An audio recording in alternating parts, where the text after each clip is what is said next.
Saludos, estimadas participantes del curso Lidera. En esta oportunidad vamos a desarrollar un tema muy importante que tiene que ver con las estrategias de aprendizaje y de transversalización del enfoque de género en los procesos de formación. Este tema es muy importante para su desarrollo porque constituye una de las formas a través de las cuales integramos la perspectiva de género dentro de los procesos formativos de diferente naturaleza. Antes de hablar de este tema de lleno, debo decirles de que la transversalización del enfoque de género busca que se puedan integrar en todas las áreas o en toda la vida del ser humano la perspectiva de género, dado que es una condición de justicia social. Y por ser una condición de justicia social, persigue que todas las esferas del ser humano tengan esta perspectiva de género. Entonces, partiendo de ello, tengo una pequeña agenda para ustedes que, en primer lugar, define de manera muy conceptual algunos conceptos o categorías principales de aquello que tiene que ver con el gender mainstreaming o la transversalidad del género o cómo transversalizar el género en los procesos de aprendizaje. Entonces, luego vamos a pasar a cómo comenzar a transversalizar, luego cómo construimos diagnósticos para después hablar de cuáles son esas condiciones necesarias para poder transversalizar y el procedimiento mismo para hacerlo. Los conceptos claves que debemos tener presente previo a desarrollar la parte de la transversalización son el concepto de género, desigualdad, igualdad de género, equidad, derechos humanos, institucionalización del enfoque y los factores culturales. ¿Por qué? Porque ya van a ver más adelante que se vuelven necesarios. Género como una categoría a través de la cual se define, ¿verdad? Justamente la construcción de, digamos, el ser hombre o ser mujer a partir de lo que se deriva de los sexos que inicialmente son el punto de partida para la construcción del género. La desigualdad, por supuesto, que son aquellas condiciones de inequidades y de difícil acceso que permiten que unos tengan más y otros tengan menos, ¿verdad? La desigualdad, como un término general, engloba diferentes tipos de condiciones sociales que permiten que exista eh, una inequitativa distribución de ingresos, un difícil acceso para unos y un privilegio para otros y otras, ¿verdad? Eso es desigualdad en términos generales. La igualdad de género, ustedes saben que es una meta, ¿verdad? Que busca que las mujeres puedan tener espacios de participación, derechos, oportunidades, no definidos ya en relación con los hombres, sino que ahora como ser la consideración de que ellas son personas y que merecen, con base en la dignidad humana, ser tratadas como seres humanos.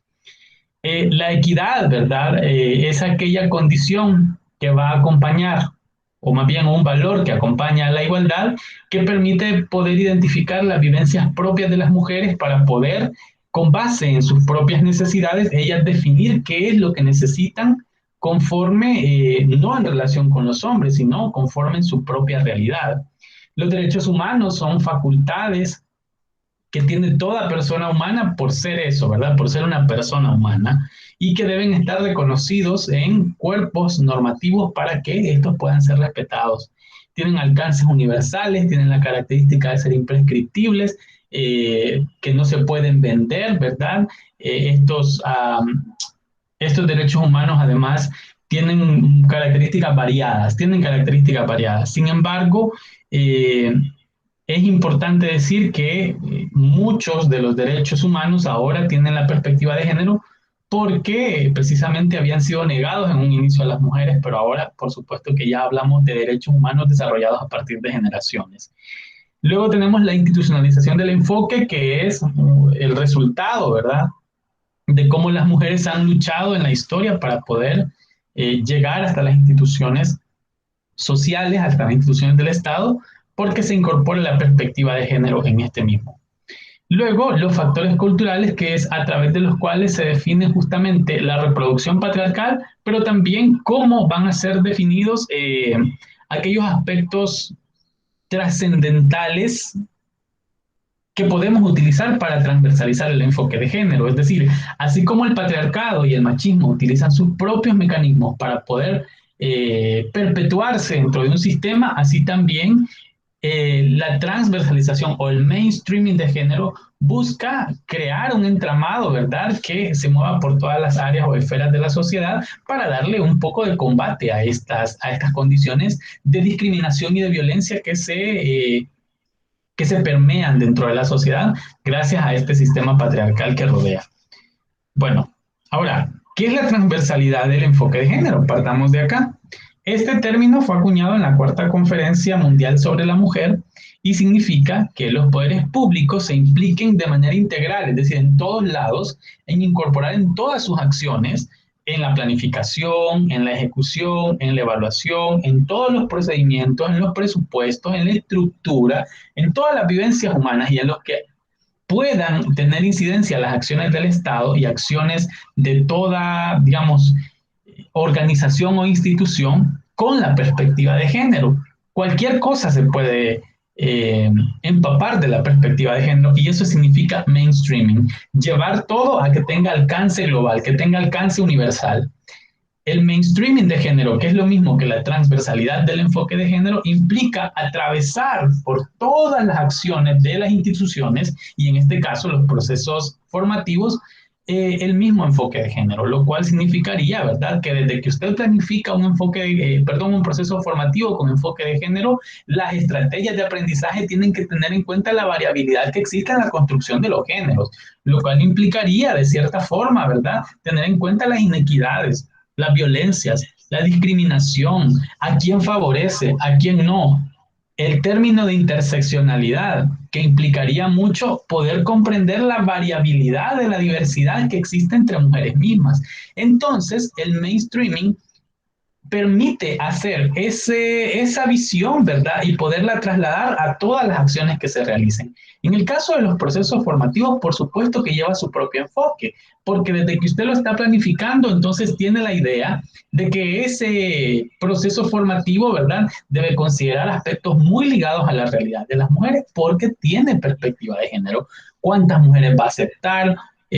¿Cuántas mujeres se van a beneficiar de ello? ¿Qué herramientas le va a adoptar? ¿Cómo podemos evaluarlo con perspectiva de género este proceso cuando haya culminado, ¿verdad? ¿De qué manera podemos medir los perfiles de los docentes para ver quiénes van a estar ahí? ¿Desde qué posición van a estar ellos, ¿verdad? Si no van a llegar a reproducir más violencia. Son preguntas importantes a la hora de planificar un proceso de esos que me estoy adelantando un poquito, pero ya vamos a hablar más adelante de esto. Entonces, mainstreaming significa una corriente principal o predominante, que es un conjunto de ideas, actitudes o actividades que son propias de alguna cosa, pero que van a aplicarse a procesos formativos en este caso, y significaría que el género, la perspectiva, se va a aplicar a toda la etapa tanto desde que se planifica, se ejecuta y se evalúa. Podría ser, ¿verdad?, que se evalúe inmediatamente o incluso los efectos que tenga a largo plazo este proceso de formación. Entonces, aquí hay un pequeño ejercicio mental. Cuando hablamos de mainstreaming, significa que todas las cosas que tengamos las vamos a pasar. El mainstreaming es como una cubeta de agua. Y usted pasa una esponja simulando un aspecto de la realidad social y lo sumerge. Entonces, todos los aspectos de la realidad deberían estar transversalizados a través del enfoque de género, porque en todos lados hay mujeres. En todos lados hay mujeres y eso significa entonces que en términos de justicia social es importante llevar a los procesos de formación justamente esta perspectiva de género que ustedes ven ahí como PDG. Ahora, ¿cómo comenzamos a transversalizar el enfoque de género? Esto no es nada sencillo si no se conoce cómo hacerlo. Sin embargo, lo primero que tenemos que hacer es analizar, y esto va a requerir tres condiciones importantes. La transversalidad del género va a requerir tres condiciones importantes previas. Primero, poder analizar las situaciones desde el enfoque de género. ¿Qué significa manejar la parte conceptual de género?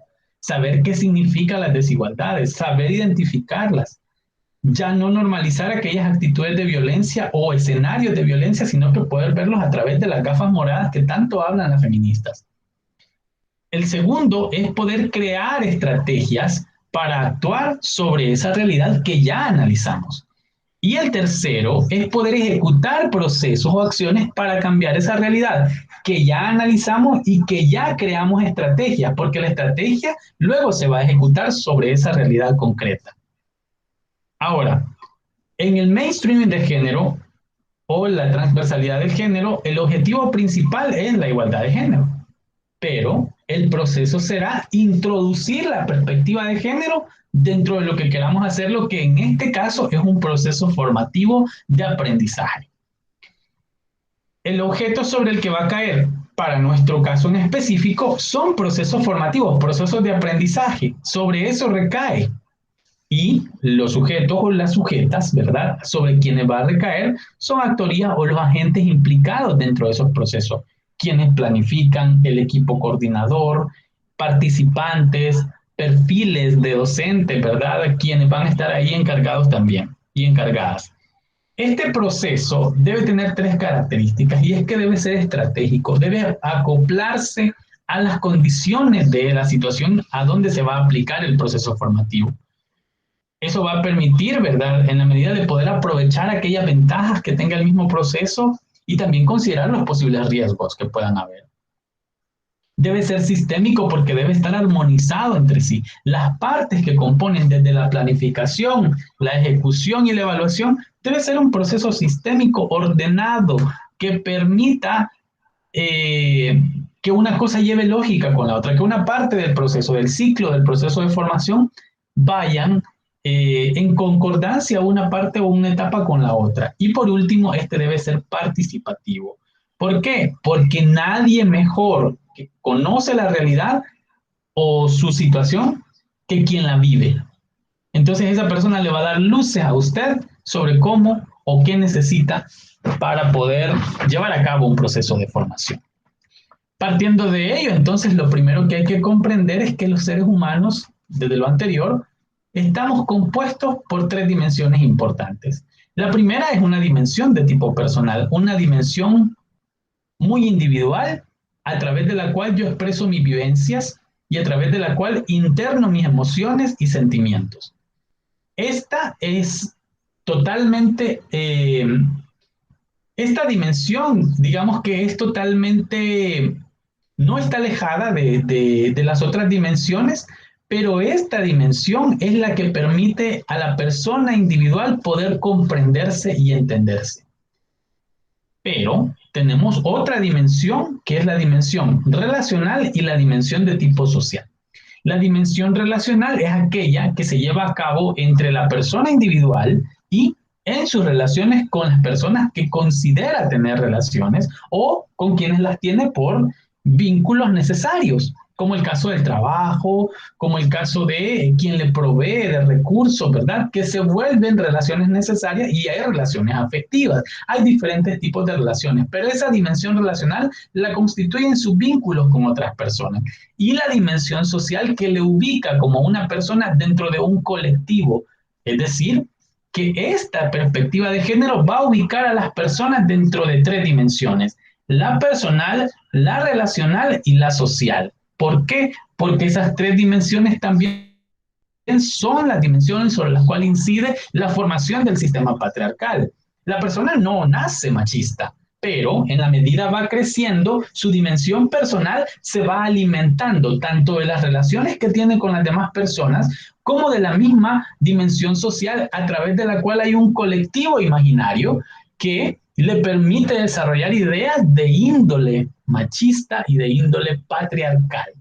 Entonces esos aprendizajes sobre el género se van a vivir en esas dimensiones y van a expresarse de manera diferenciada para cada persona individual, pero eso sí, ubicándola en el marco de sus relaciones con las demás personas y dentro de un colectivo en específico, que es un colectivo social. Partiendo de esa realidad, entonces, para hablar sobre este tema de la transversalidad de género y tener en cuenta lo personal, no podríamos hablar sobre transversalizar los enfoques de género si no entendemos esa realidad personal, porque las personas adquirimos género, y es lo que dice acá. Es decir, las normas, los valores, las actitudes, ¿verdad? Los roles diferenciados, los comportamientos, los estereotipos, todo eso lo vamos percibiendo a través de en la dimensión personal, a través de las otras dos dimensiones. Y esto significa entonces que los procesos son inconscientes y son bastante emocionales en la dimensión personal. Muchas cosas de las que pasamos por desapercibidas eh, a la hora de socializar y que son violentas y discriminadoras son inconscientes, ¿verdad? Por eso es que se habla, ¿verdad?, de la transformación de en hombres o en mujeres, porque no se nace mujer, sino que se llega a hacerlo, como dice Simone de Beauvoir. Son procesos inconscientes. De hecho, ¿verdad? Al poder hablar de esto, no podemos ser ajenos a identificar incluso que la clave es poder hablar de cómo esa formación individual es afectada por múltiples factores. Esa dimensión personal se construye entonces, y las claves más importantes es poder entender que la cultura tiene mucho que ver con la transversalidad del género, porque así como el patriarcado se ha aprovechado de la cultura para poder perpetuarse intergeneracionalmente en el tiempo, ¿verdad?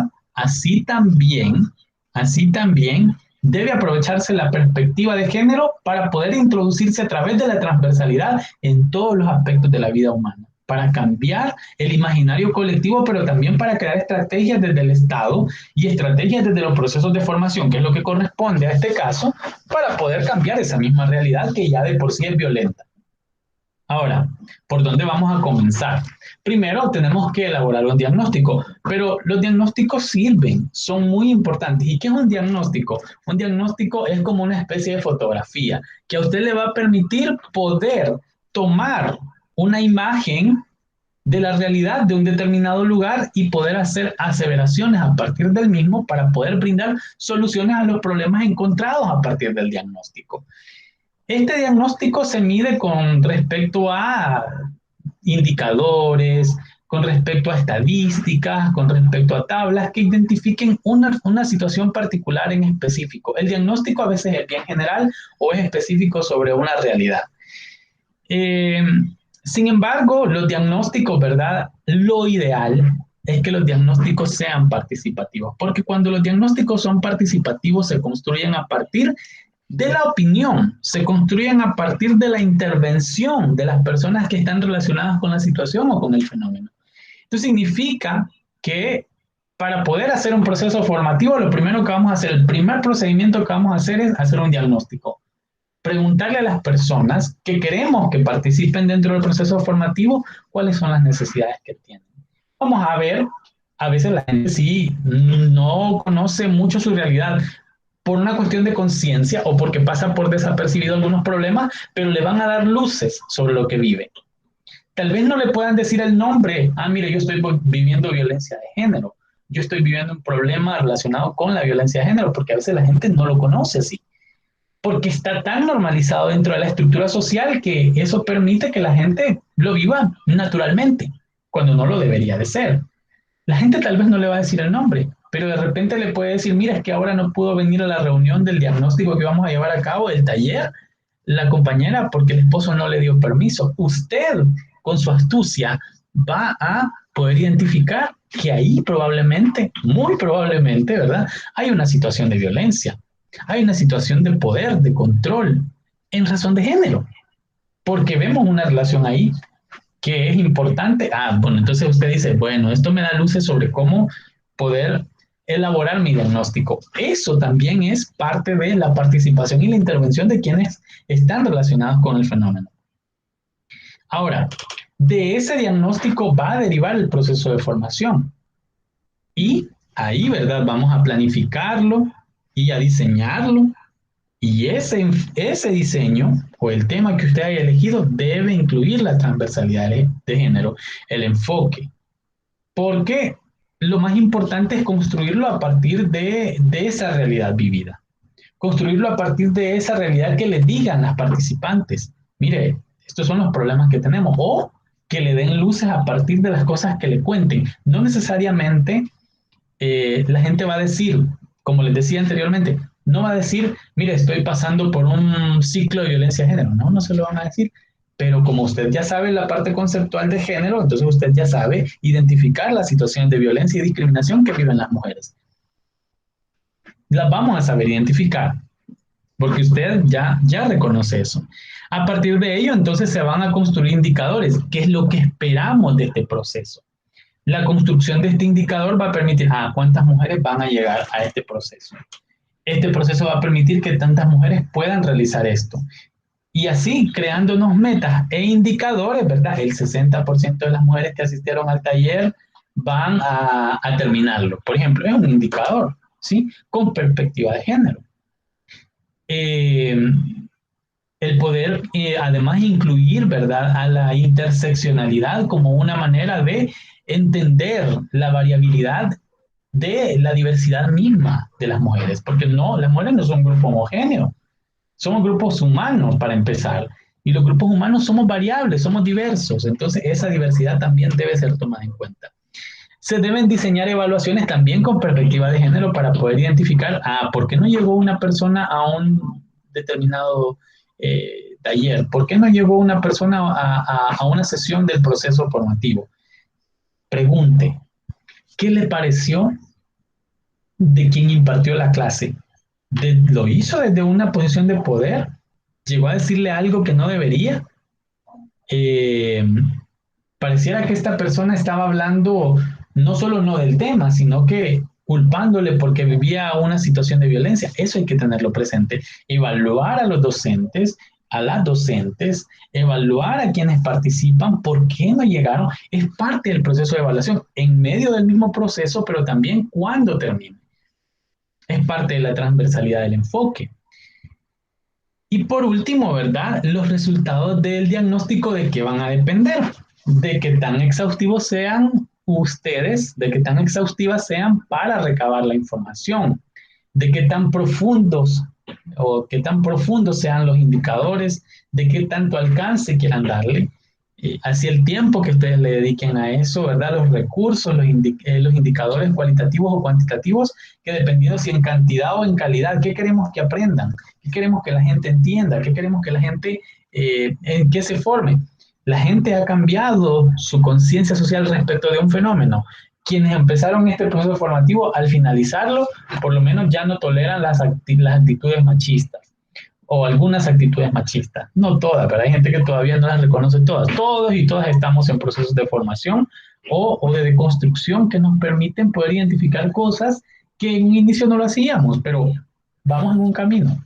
Entonces, ese tipo de indicadores son cualitativos. Los cuantitativos se refieren al número de cuántas personas han iniciado, cuántas han terminado, cuántas personas lograron ir a cuántos talleres, ¿verdad? O a cuántas sesiones, para poder cuantificar y siempre con la perspectiva de género, teniendo en cuenta aquellas condiciones que rodean a las mujeres.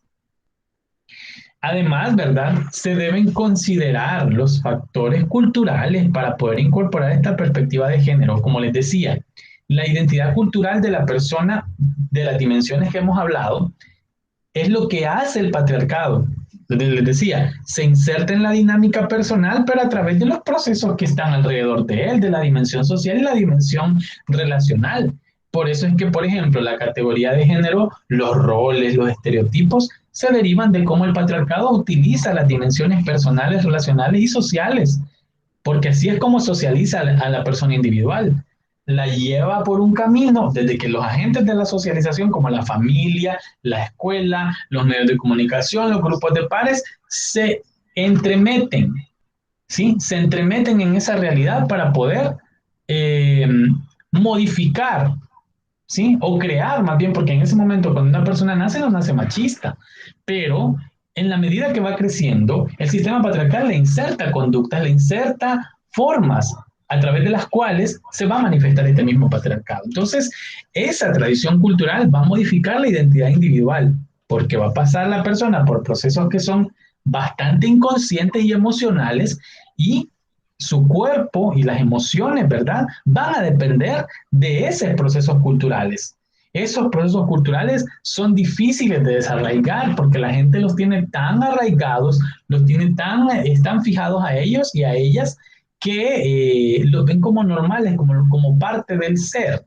Yo recuerdo hace un tiempo, por ejemplo, cuando se quería prohibir el hecho de que hubiesen cachiporras en los desfiles. Hubo mucha gente que se negó, a pesar de que eso es claramente, ¿verdad? O la hipersexualización infantil, tiene muchos temas alrededor. Pero la gente se oponía, porque decían, no, es parte de nuestra cultura.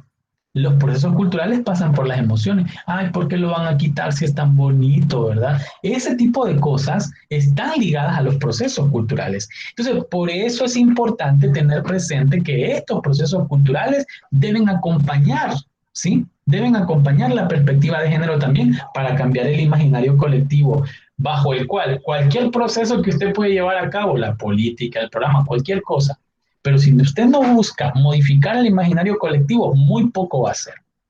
La idea también debe ser transformar el imaginario colectivo porque mientras hayan actitudes que sean normalizadas y naturalizadas y que contengan violencia contra las mujeres, no estamos haciendo mucho. En papel se puede quedar todo. Entonces, los factores culturales son muy importantes. Con base en lo anterior, entonces, el sistema cultural debería identificar un sistema de compensaciones culturales que nos permita autovalorar, naturalizar el trato digno y la capacidad adaptativa de las personas. En primer lugar, a las personas a autovalorarse. En el caso de las mujeres, a crear estrategias de autocuido, ¿verdad?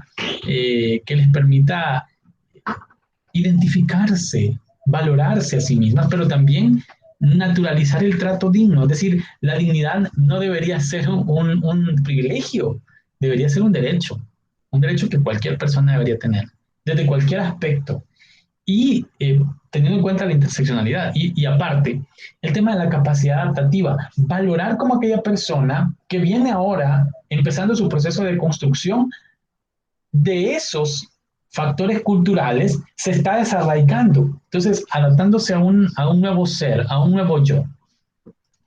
Ojo, en resumen, para poder transversalizar el enfoque de género dentro de los procesos formativos, es una precondición importante conocer cómo funciona teóricamente el género a través de los conceptos y las categorías que ya hemos hablado al inicio.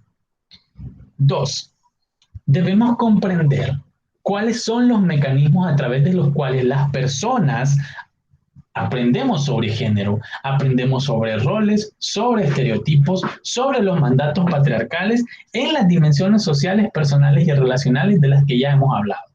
Y también, en un tercer momento, diseñar estrategias de intervención en los procesos formativos creados a partir de diagnósticos participativos, ¿verdad? En los que las personas nos den luces de cómo viven sus propias realidades para reconocer cómo atacar una situación en específico o cómo tomar un tema en específico.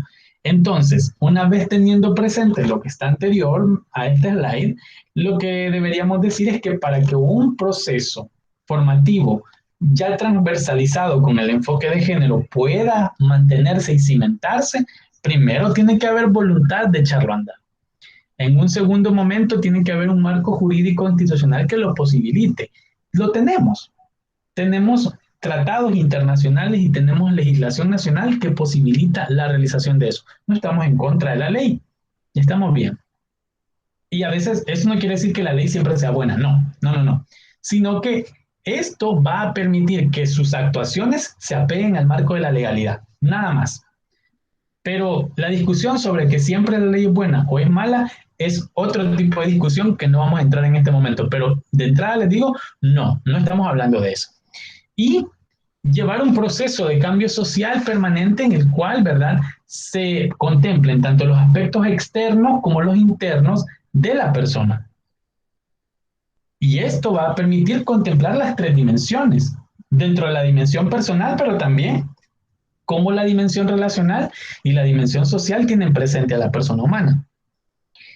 Y por último, una condición necesaria para que este proceso ya transversalizado pueda echarse a andar es tener un equipo especializado, a través del cual las personas conozcan, manejen teóricamente los contenidos, que sean buenos para poder impartirlos, ¿verdad? Que los den a conocer bien, que tengan buena metodología, que a nivel político tengan una postura, ¿verdad?, de defensa de los derechos de las mujeres y a nivel personal, pues tengan la solvencia ética y suficiente para poder darlo y que la gente les crea. Porque, ¿cómo va a poder poner usted a alguien que violenta derechos a que dirija un taller? Entonces, ese tipo de cosas del equipo especializado que capacita, ¿verdad? Deben estar presentes. Aparte, este equipo especializado debe estar capacitándose todo el tiempo, porque hay un mandato que para quien capacita debe estarse actualizando. Eso es trascendental. Y bueno, le pasó algo aquí a la presentación. Bueno, aquí están las reflexiones finales y solamente decirles que en el marco de poder echar a andar a un proceso de formación que busque transversalizar la perspectiva de género, no podemos negar lo obvio, ¿verdad? Y es tener presente el que la realidad en este momento es una realidad donde predomina un sistema patriarcal, pero que la lucha por los derechos de las mujeres ha puesto en evidencia mucha de la violencia y la discriminación que ya viven las mujeres. Sin embargo, como reflexión final yo diría lo siguiente. Así como existe una lucha, así como existe un sistema de exclusión, de discriminación y violencia como el patriarcado, también este mismo, en la medida que hay lucha contra él, también evoluciona. Y se va a transformar y va a crear otras formas de dominación y de violencia siempre. Se va a transformar de tal manera que se va a adaptar a los cambios sociales incluso. Va a encontrar nuevas formas. Hace mucho tiempo no podíamos haber hablado de violencia virtual contra las mujeres, de violencia digital contra las mujeres, pero ahora sí. Entonces les digo, en la medida que se pone de manifiesto la actitud reprochable frente a lo mismo, entonces así también en la medida va avanzando y adaptándose el sistema patriarcal contra el que se lucha, contra el que se tiene que hacer una guerra constante y se hace a través de este mainstreaming que busca invadir todas las esferas de la vida humana para que así se elimine también el patriarcado del mismo. Muy bien. Estimadas participantes, para mí ha sido un tremendo honor poder abordar este tema de manera muy concisa para ustedes. Deseo que sea lo mayor provechoso posible y espero sus reflexiones a través del correo electrónico que les he colocado al inicio de la presentación. Tal vez lo podemos poner aquí de nuevo, por aquí está en la esquinita. Eh, para mí va a ser un tremendo honor poder leerles y para poder solventar sus dudas si las tienen por ahí. Muchas gracias por haberme acompañado en esta sesión y espero que tengan ustedes una muy buena tarde o buen día cuando me estén escuchando. Cuídense mucho.